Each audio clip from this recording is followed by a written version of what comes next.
destroyer on China side. Nepal side जोड़ने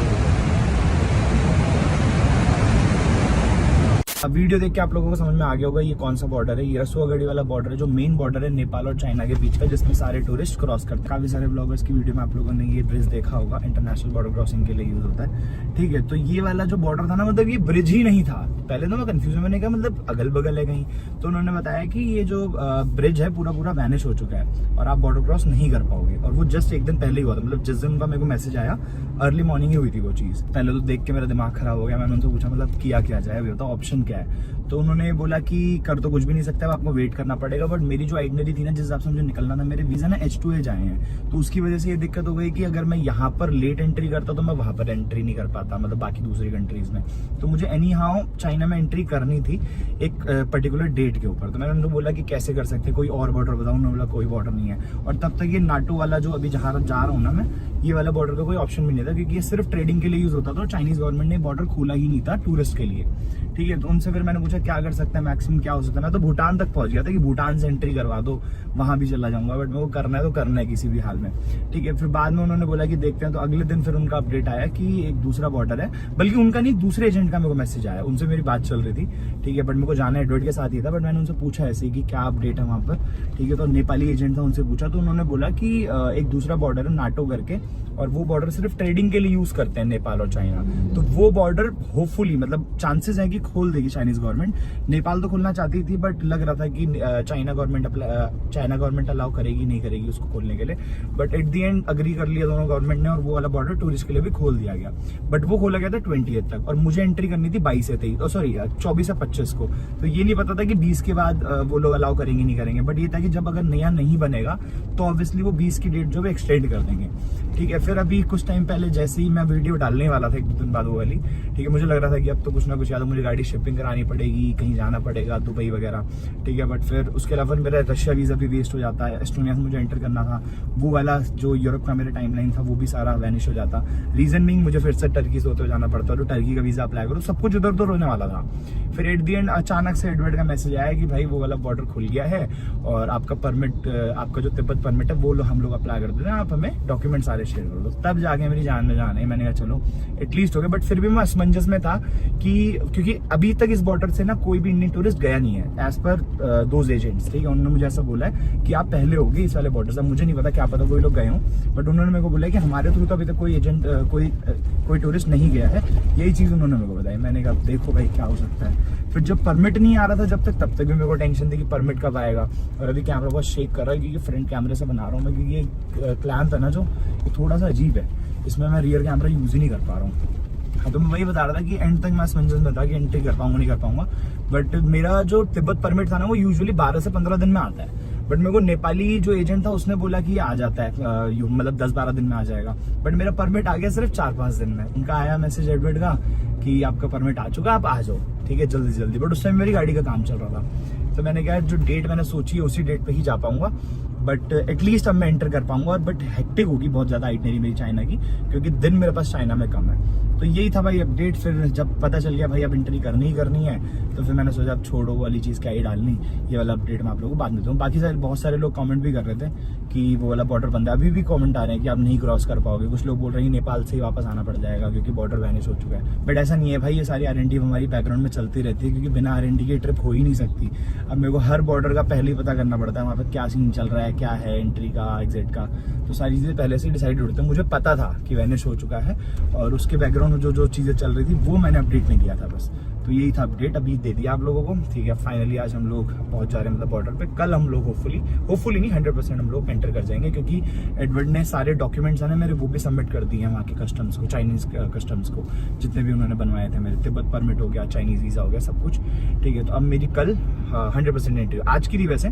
ठीक है, बट जैसे कि मैंने बताया लास्ट व्लॉग में आप लोगों को कि वो मैंने डिले कर दी थी कल, तो अब उन्होंने कल के लिए सबमिशन डाल दिया। कल सुबह 10 बजे मेरी एंट्री का टाइम है, मतलब इसमें टाइम प्रॉपर बताना पड़ता है कि इस टाइम के आसपास वो वाला व्हीकल आएगा, ताकि वहाँ जाके मेरे को ज़्यादा वेट ना करना पड़े। ये देखो भाई लेफ्ट में ये सारी जितनी भी ना लैंडस्लाइड्स हैं सारी की सारी, अब ये थोड़ा थोड़ा खिसका है इन्होंने। वैसे मुझे पहले से इंटीमेशन थी इस बात की कि इस रास्ते पे ठीक नहीं है, मतलब लैंडस्लाइड्स काफ़ी हैं। वैसे तो लेफ्ट और राइट में आपको दिख रहा होगा काफ़ी शॉप्स हैं और मतलब लोग रह रहे हैं, ऐसा नहीं है एकदम सुनसान रास्ता है, बट बीच बीच में ऐसे ना जंगल वाले एकदम पहाड़ी रास्ता आता है और अच्छे खासे लंबे स्ट्रेच के लिए आता है। और एक चीज़ और नोटिस की मैंने, इस रोड पे पब्लिक ट्रांसपोर्ट बहुत चल रहा है भाई, बहुत मतलब बहुत ज़्यादा चल रहा है। अब मैं एक बार जाके देखना चाहता हूँ कि जैसे इंडिया और नेपाल में लोग बॉर्डर क्रॉसिंग करते हैं अपने डेली वेजेस के लिए, भी काफ़ी लोग नेपाल से इंडिया जाते हैं जॉब करने, इंडिया से नेपाल जाते हैं, कितने सारे लोग हैं जो सीरियसली डेली बेसिस पे जाते हैं। तो मैं एक बार ये देखना चाहता हूँ कि नेपाल और चाइना में भी ऐसा होता है या फिर गाड़ी वाला होता है सीन, मतलब गाड़ी में जैसे बहुत ज़्यादा डॉक्यूमेंटेशन लगते हैं, बहुत लंबा प्रोसीजर है, तो अगर पैदल जाना पड़े किसी को तो सिर्फ वीज़ा चाहिए या फिर मतलब कुछ तो होता होगा। तो एक बार जाके ना बॉर्डर पे पता करूंगा कल क्या सीन है इसका। और ये राइट में अगर आप देखोगे ना बढ़िया नदी बह रही है, व्यू भी बढ़िया है, बट लैंडस्लाइड्स बहुत हैं यार। अच्छा है यहाँ पे बारिश नहीं हुई, जब मैं निकला था ना काठमांडू से तो बारिश हो रही थी वहाँ पे, मतलब दिन में बारिश हो रही थी। मुझे यही लग रहा था कि ये वाला रास्ता वैसे ही इतना ज़्यादा लैंडस्लाइड्स प्रोन एरिया है,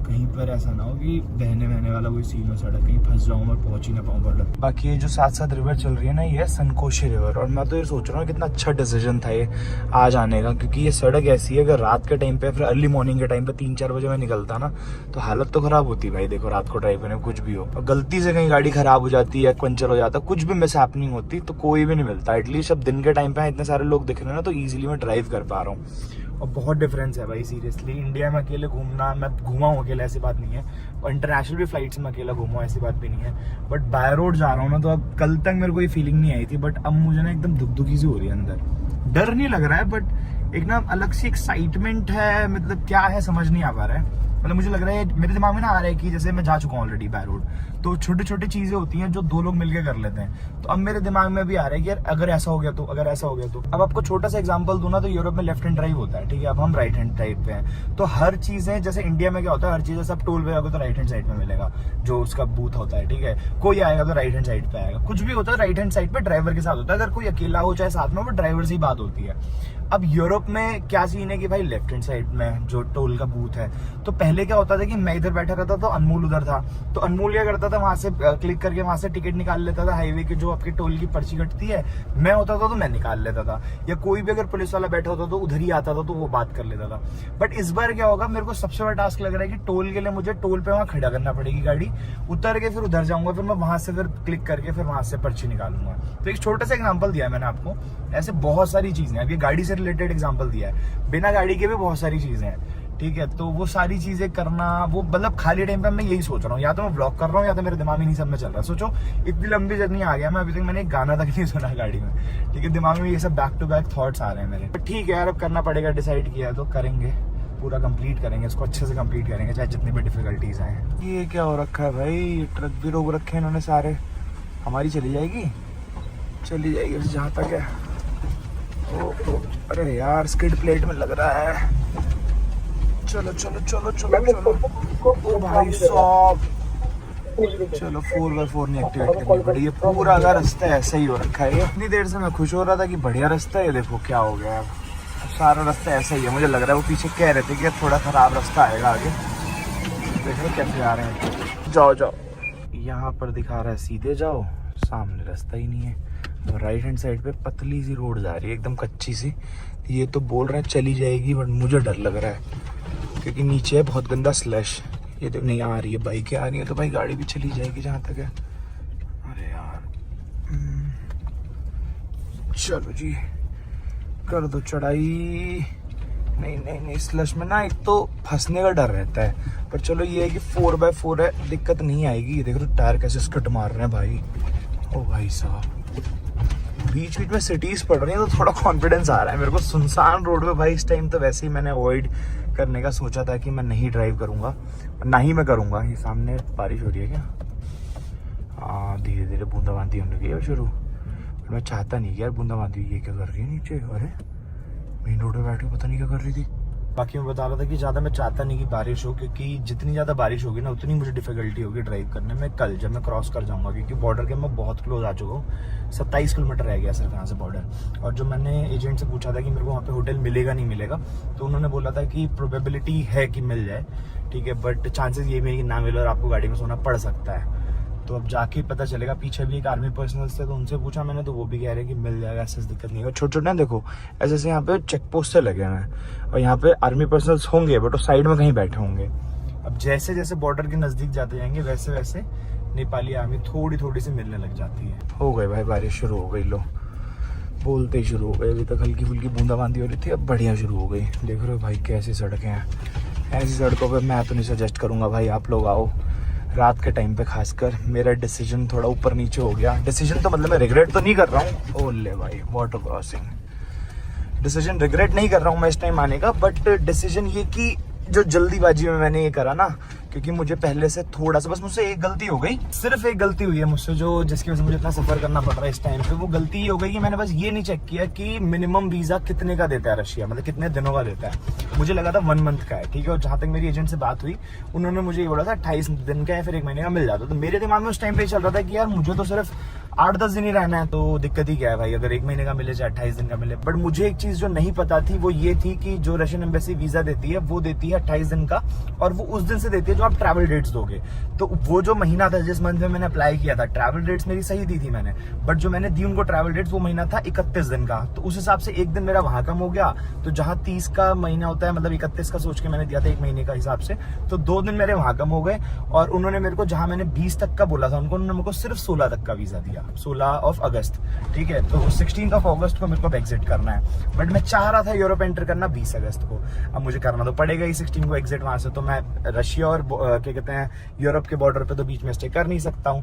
तो पहले रास्ते देखो भाई, ये देख रहे हो, नीचे एक जा रहा है ऊपर एक जा रहा है, मैप पे नीचे का कोई रास्ता ही नहीं दिखा रहा है। अब इसके आगे पता नहीं क्या है। ओ भाई चलो चल चल चल चल चल चलो चलो चलो चलो जी।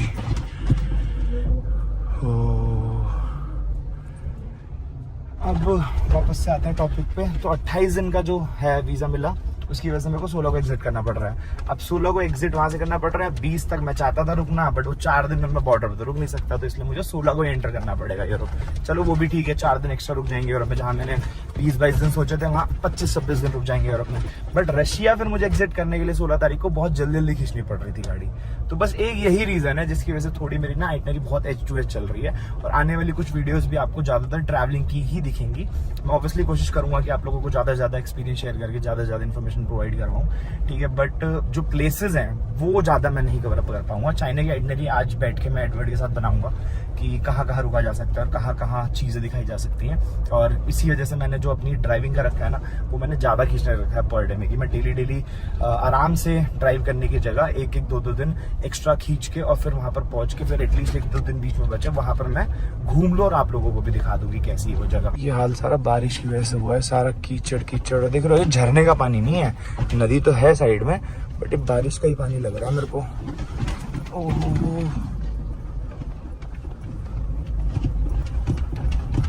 देखना, लग रहा है कहीं से झरना है, ऐसा लग रहा है पानी फेंक के मार रहा हो कोई। दूर से देखा मुझे लगा पाइपलाइन तो नहीं फट गई कहीं, पाइपलाइन नहीं फटी भाई, ये झरना है। अभी देख रहा था मैं बाहर ना इसके, और अभी विंडशील्ड के बाहर ऐसा जमा हो रहा है पानी, मतलब बाहर इतनी ठंड है, धीरे धीरे ठंड बढ़ती जा रही है। और ये बड़ी बड़ी इमारतों का भी सिलसिला शुरू हो गया है। देखो सामने, मुझे लग रहा है चाइनीज बिल्डिंग ही है या फिर क्या है, क्योंकि अभी तक तो सिंपल गाँव ही आ रहे थे। क्या हो सकता है पता नहीं, कुछ लिखा ही नहीं हुआ। और धीरे धीरे छोटा, हाँ देखो कंटेनर्स वगैरह रखे हुए हैं यहाँ पे, लोग भी हैं यार। अरे भाई ये क्या है, ओहो ये तो चेस्सी में टकरा जाएगा।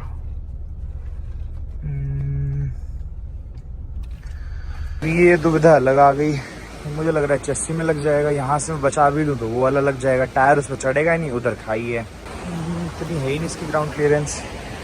पत्थर हिला भी नहीं पाऊंगा मैं, इतने भारी भारी पत्थर हैं, या उधर से निकालूं बट फिर उधर पत्थर है। अरे यार अकेले ना यही इशू है। देखो मुझे उतर के देखना पड़ेगा, कोई होता भी साथ में तो गाड़ी से उतर के एटलीस्ट गाइड कर देता। कुछ बता रहे हैं वो, नीचे से रास्ता है क्या, कुछ बता रहे हैं, बट चल के देखते। नीचे तो कुछ नहीं दिख रहा रास्ता। जरा क्या कह रहे हैं, नीचे एक इशारा कर रहे थे कुछ। कहाँ चले गए, अभी तो यहीं खड़े थे। क्या कह रहे हो, बॉर्डर बंद है? नहीं, रास्ता बंद है। किधर से? हाँ हाँ हाँ, वो वाला रास्ता ठीक है। तो ब्रिज से पहले उधर जाऊं, फिर उसके बाद आगे जाके वापस इसी रोड पे आ जाएगा। ठीक है ठीक है, रास्ता ठीक है ना। और ना तो पानी जाना है बॉर्डर, तो वहां तक का अच्छा रास्ता ठीक है ना। और वहां होटल मिल जाएगा, होटल। ठीक है भाई, ये बता तो रहे हैं कुछ। ब्रिज से जाओ इस वाले, एक तो मुझे ब्रिज क्रॉस करते पता नहीं क्यों डर लगता है। ये रहा सामने ब्रिज दे रखा है, यही वाला ब्रिज है, ये वाला। कहाँ है भाई, मुझे क्यों नहीं दिख पा रहा है? यहाँ तो कोई ब्रिज नहीं है। अच्छा वो रहा सामने ब्रिज एक। यहाँ पे झरना दिखाने में बच गया था मैं, बट झरना दिखाने में कंफ्यूज नहीं हुआ क्योंकि रास्ता मेरे को सीधा ही दिखा रहा था भाई। यहाँ से है, देखो एक ब्रिज दे रखा है। तो अभी मैंने पूछा उनसे, तो वो कह रही इस ब्रिज से जाके एटलीस्ट ये वाला पैसेज पार कर लो, जो पैसेज खराब दे रखा है, उसके बाद वापस से उसी रोड में मिला देगा। चलो भाव देख रहे हो भाई साहब, ये देखो भाई, ऐसे ही नहीं टूटा वाला इतना बड़ा ब्रिज। देख लो कितने देखो भाई, एक तो ये आवाजें है ना जो हालत खराब होती है मेरी सीरियसली। बहुत तेज बहाव है भाई नदी का, बहुत तेज। और जो वीडियो आपको मैंने भी दिखाई थी उस वाले बॉर्डर की, उस वाली वीडियो में आपको दिख गया होगा कि कितनी गंदी ट्रेजेडी हुई होगी। कहाँ मैं अवॉइड कर रहा था कि ऐसे रास्ते दिन में क्रॉस करने हैं मुझे, इसी वजह से फिर मैं अभी निकल रहा हूँ। और ऐसे रास्ते मुझे रात में ही क्रॉस करने पड़ रहे हैं। अरे यार सामने से आ तो रहा है ट्रक एक, तो जब ट्रक निकल जाएगा भाई ऐसे ब्रिजेस से, तो फिर हमारी गाड़ी को क्या दिक्कत है। एक ही नहीं समझ आता मेरे को, पीछे भी वहाँ एक लड़की बैठी हुई थी, अभी ये बंदा यहाँ बैठा हुआ था, यहाँ पे मेन रोड पे। जैसे इसने हेडलाइट देखी उधर चला गया। मतलब ऐसे नीचे ऐसे बैठते हैं, ऐसा लगता है पहले कि क्या ही कर रहा है, अकेले बैठ के, अकेले बैठा हुआ है, फोन पे बात कर रहा है। चलो तो वो तो लड़की पता नहीं क्या ही कर रही थी अकेले। वापस आ जाता है मैं अपने रूट पे। ये वाला रास्ता तो जब भी छोड़ के आया हूँ मैं, इस वाले रास्ते को छोड़ के वापस से इस वाले रास्ते पे आ गए, मतलब सेम रास्ते पे ही आ गए हैं। चलो जी, यहाँ पे छोटे छोटे पता नहीं क्या बने हुए हैं, रहते हैं लोग इसमें कि सामान रखा जाता है। अब घर खत्म हो गए और थोड़ा थोड़ा बॉर्डर की भाई मेरे को आने लग रही है। अब ये क्या आ गया भाई, सारी टेस्टिंग आज ही हो जानी है क्या थार की। चलो ओके, वाटर क्रॉसिंग ही वाटर क्रॉसिंग। रसूआगढ़ी वाला बॉर्डर मुझे लगा था कि इतना बेकार है, बट ये भी रास्ता कुछ खास नहीं है ऐसे देखा जाए तो। ये भी टक्कर दे रहा है पूरा उस रास्ते को।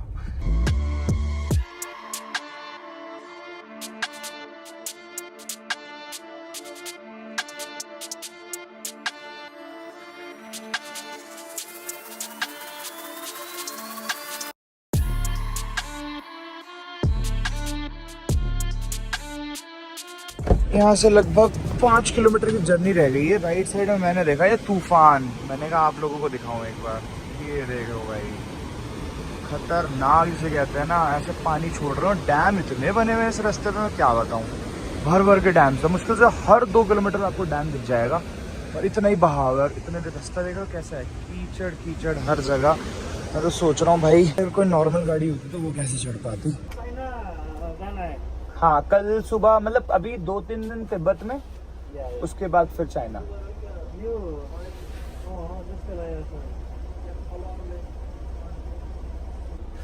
पासपोर्ट है? हाँ पासपोर्ट है। जाने में इसका पासपोर्ट चाहिए ना? हाँ पासपोर्ट है, गाड़ी के सारे डॉक्यूमेंट है, कारनेट बनता है वो भी है। गाड़ी का डॉक्यूमेंट, आपका पासपोर्ट दीजिए। अच्छा दिखाना है? हाँ मैं देता हूँ एक चेक पोस्ट था एक, तो यहाँ पर उन्होंने मुझे हाथ दे के रोका और पूछा कि कहाँ जा रहे हो। उनको पहले तो बताया, पहले तो उत्सुक लग रहे थे, बट पीछे से एक दूसरे ऑफिसर आए, उन्होंने बोला भाई बाहर आ जाओ, गाड़ी के डॉक्यूमेंट। भंसार पूछ रहे थे पहले तो मैंने कहा हमारा तो भंसार बनता नहीं है, ठीक है, और बाकी मेरे पास कारनेट है। कारनेट दिखाया, फिर उन्होंने फ़ोटो ली कारनेट की, फिर मेरे पासपोर्ट की, फिर मुझे खड़ा करा गाड़ी के आगे, मेरी भी फ़ोटो ली, ठीक है। और फिर बाकी इन्होंने 2-3 चीज़ें बताई भी। इन्होंने बोला कि होटल यहीं से पता करते जाओ, क्योंकि वहाँ होटल मिलना मुश्किल है थोड़ा। तो यहाँ पर उन्होंने भी यही बोला कि रसूआगढ़ी वाला जो बॉर्डर है, जब से वो बंद हुआ है उसके बाद से जितने भी मानसरोवर कैलाश के यात्री हैं ना, वो इसी बॉर्डर से जा रहे हैं, तातोपानी से। तो वो कह रहे होटल मिलना इसी वजह से मुश्किल है क्योंकि बसें जाती हैं दिन भर, और वो कह रहे लैंडस्लाइड जो बहुत ज़्यादा हो रही है, इसलिए ये अवॉइड करो रात के टाइम पे। मैंने कहा चलो अब तो आ ही गया हूँ। तो यहाँ से जो मेरी लोकेशन है ना, मतलब जो लोकेशन मैंने डाली है तातोपानी बॉर्डर की, या फिर जो मेरे को एडवर्ड ने, जो मेरे एजेंट है, उन्होंने मेरे को भेजी थी, तो वो यहाँ से सिर्फ 1 किलोमीटर दिखा रहा है। ठीक है। और होटल उन्होंने बोला कि इस होटल पे चले जाओ, वो भी 1-1.5 किलोमीटर दिखा रहा है। बट ये मुझसे कह रही कि तातोपानी यही है, ठीक है। और असल में जो तातोपानी बॉर्डर है ना, उसके पहले का जो एरिया उसको बोलते हैं लिपिंग, ठीक है। तो लिपिंग लोकेशन अगर आप पे जा रहे हो तो वो यहाँ से है लगभग 4-5 किलोमीटर जहाँ से बॉर्डर क्रॉसिंग होगी। बट तातोपानी में अगर एक्चुअल रुकना है तो तातोपानी यही है। तो अब मैं सोच रहा हूँ कि एक बार वो वाली लोकेशन देख लूँ, जाके चेकआउट कर लूँ कि वहां पर मेरे को होटल मिलता है कि नहीं मिलता, ठीक है। अगर नहीं मिलता है तो मैं वापस यहाँ आ जाऊंगा। मतलब अभी लिपिंग जा रहा हूँ बेसिकली। मैं कह रहा हूँ लिपिंग में तो 100% नहीं मिलेगा। वो कह रहे हैं यहाँ पर रह लो और उसके बाद जाके अपना ये देखो लिखा है ना, हाँ वो देखो तातोपानी बाजार, तातोपानी बाजार यही है भाई। यहाँ पर इतनी रात को होटल कहाँ मिलेगा भाई, मैं तो ये सोच रहा हूँ। तातोपानी में होटल दिखा है मुझे, ये होटल स्मॉल हेवन करके, ठीक है। एक बार इसमें पता करता हूँ कहीं पे अगर मिल जाए रूम तो कोई दिक्कत नहीं है। इन भैया से पूछा था मैंने कि क्या करना चाहिए, तो ये बता रहे हैं कि लिपिंग में तो होटल है ही नहीं। वहाँ कह रहे हैं रेस्टोरेंट है, यहाँ से सिर्फ 6 मिनट का रास्ता है लिपिंग, मतलब चाइना बॉर्डर। तो कह रहे हैं कि यहीं पर ही रुक जाओ और सुबह चले जाना। तो ये अच्छा खासा होटल दिख रहा है मुझे। अंदर बस भी खड़ी है एक, और काफ़ी यात्री आए हुए हैं जैसा कि मेरे को सुनने में आ रहा है। देखते हैं भाई अवेलेबिलिटी है कि नहीं है यहाँ पे, वरना तो कुछ जुगाड़ करना ही पड़ेगा कुछ और यहाँ पे। चलो जी यही फाइनल कर दिया मैंने। रूम भी अवेलेबल है और अच्छे रूम्स अवेलेबल हैं। 2-4 ऑप्शन दिखाया उन्होंने मेरे को, सारे ही अच्छे थे, बट मैंने अच्छे व्यू वाला एक देख लिया। चल के रूम भी दिखाता हूँ। ओहो पहले इसको बंद करो, ठीक है। और उसके बाद आपको प्राइस भी बताता हूँ क्या है। चलो जी अंदर बढ़िया पार्किंग मिल गई, क्योंकि इस रोड पे जितने भी होटल है ना छोटे मोटे, सारे होटल्स में ऐसा सीन है कि छोटे छोटे से एकदम है। बाहर बार काउंटर बना हुआ है, पार्किंग की कोई जगह है नहीं, ठीक है। तो मेरे को चाहिए था कि एटलीस्ट पार्किंग हो, सो दैट गाड़ी एकदम सेफली खड़ी रहे, क्योंकि गाड़ी में भरा पड़ा है सामान। यहीं पे लगा देता हूँ, क्योंकि बस तो कितने बजे निकले, बस से पहले ही निकलना है मुझे। रूम देख लो भाई, कुछ ऐसा रूम है। इससे पहले उन्होंने मुझे काफ़ी बड़ा रूम दिखाया था, एक डबल बेड, एक सिंगल बेड, यहाँ पर एक सिंगल बेड, उसके बगल में एक और सिंगल बेड। काफ़ी बड़ा रूम था। तो मैंने इनसे खुद ही बोला कि मुझे छोटा रूम दो थोड़ा, ठीक है। ये नीट एंड क्लीन सा वॉशरूम है। अभी ये खोल रखा, अंदर आंधी आ रही है। बाहर का भी दिखाता हूँ अभी आपको, हवा आ रही है यहाँ से बहुत तेज, ठीक है। ऐसा नीट एंड क्लीन सा वॉशरूम है। छोटी सी टेबल है यहाँ पे, एक छोटा मैट्रेस लगा रखा है, एक डबल बेड है, यहाँ पर अलमीरा दे रखी है। नज़ारे अभी आप लोगों को नज़र नहीं आएंगे, बट आवाज़ से आप पता लगा सकते हो कि अभी बैल्कनी की फेसिंग किस तरफ है। सामने नदी जा रही है, बहुत तेज़ बहाव है, बहुत तेज़ आवाज़ है। सुबह बहुत प्यारा व्यू आएगा। पहले उन्होंने मुझे ऑप्शन दिया था कि आप उधर का भी ले सकते हो, ठीक है। इसको बंद कर देता हूँ, अभी तूफान आएगा उन्हें रात में। आवाज़ भी बहुत तेज़ है इसकी, नींद भी नहीं आएगी मेरे को। तो अब थोड़ी कम हो गई आवाज़, ठीक है। और ये मेरे को पड़ा है लगभग 2500 नेपाली करेंसी, जो कि इंडियन रुपीज़ में हो गया आपका 1800 रुपये के आसपास, ठीक है। इसको बाकी अपना डिनर आ गया है भाई। दिन में जहाँ पर मैंने खाना खाया था वहीं से ही मैंने एक ग्रेवी, ये आलू मटर की सब्ज़ी, और ये अपना क्या कहते हैं, ये भी ग्रेवी है, मतलब ये दोनों सेम ही है, पैक करा लिया था। और नीचे मैंने इनको बोल दिया था कि राइस दे दो, दाल और ये वाली सब्ज़ी इन्होंने कॉम्प्लीमेंट्री दी अपनी तरफ से। काफ़ी अच्छा स्टाफ है, रिसेप्शनिस्ट भी बहुत अच्छे थे, ठीक है। काफ़ी अच्छे से बता रहे थे सारी चीज़ जो पूछ रहे थे। और यार मुझे वाईफाई के पास से पूछना था, भूल गया। इस पर लिखा हुआ है, इस पर भी नहीं है। चलो नीचे आगे पूछ लूँगा। तो ख़त्म करते हैं भाई इस वीडियो को। कल है बॉर्डर क्रॉसिंग, ठीक है। तो कल मेरे को फ्रेश रहना है। अभी 10 बज रहे हैं और बॉर्डर क्रॉसिंग जो मेरे को वापस से 8 घंटे ड्राइव करने हैं, जैसे रास्ते आज थे। अब तो मैंने एक्सेप्ट कर लिया है कि एटलीस्ट फॉर 1 और 2 वीक्स, ठीक है, मुझे इस चीज़ के बारे में कंप्लीट नहीं करनी है। बस एक्सपीरियंस शेयर करता रहूँगा आप लोगों से। तो खत्म करते हैं। आई होप ये ब्लॉग आपको अच्छा लगा होगा। पसंद आएगा तो लाइक कर देना, चैनल का कंटेंट अगर अच्छा लग रहा है तो सब्सक्राइब भी करना मत जाना। मैं मिलता हूँ आपसे नेक्स्ट वीडियो में। Till then good bye.